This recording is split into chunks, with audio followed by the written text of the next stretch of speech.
সবাইকে আজকের ক্লাসে স্বাগতম। আজকে আমরা পড়ব তথ্য ও যোগাযোগ প্রযুক্তির প্রথম অধ্যায় বিশ্ব ও বাংলাদেশ প্রেক্ষিত। এই অধ্যায়ের শুরুতে আমরা জানব উপাত্ত এবং তথ্য সম্পর্কে। দেখো আমি লিখেছি উপাত্ত, যার ইংরেজি ডেটা, এবং তথ্য, যার ইংরেজি হচ্ছে ইনফরমেশন।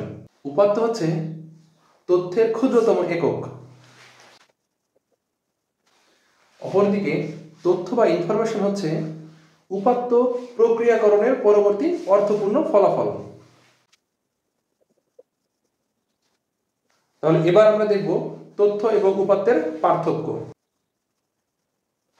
সুনির্দিষ্ট ফলাফল বা আউটপুট পাওয়ার জন্য যে কাঁচামাল ব্যবহার করা হয় তাকে উপাত্ত বলে। অপরদিকে উপাত্ত প্রক্রিয়াকরণের পর যে অর্থপূর্ণ ফলাফল পাওয়া যায় তাকে তথ্য বলে। উপাত্ত হলো তথ্যের ক্ষুদ্রতম একক, আর উপাত্ত প্রসেস করে বা প্রক্রিয়াকরণ করে তথ্য পাওয়া যায়।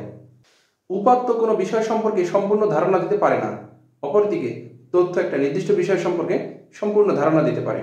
উপাত্ত তথ্যের উপর নির্ভরশীল নয়, অপরদিকে তথ্য উপাত্তের উপর সম্পূর্ণরূপে নির্ভরশীল। তথ্য তৈরির জন্য উপাত্ত ব্যবহার করা হয়, আর সিদ্ধান্ত গ্রহণের জন্য তথ্য ব্যবহার করা হয়।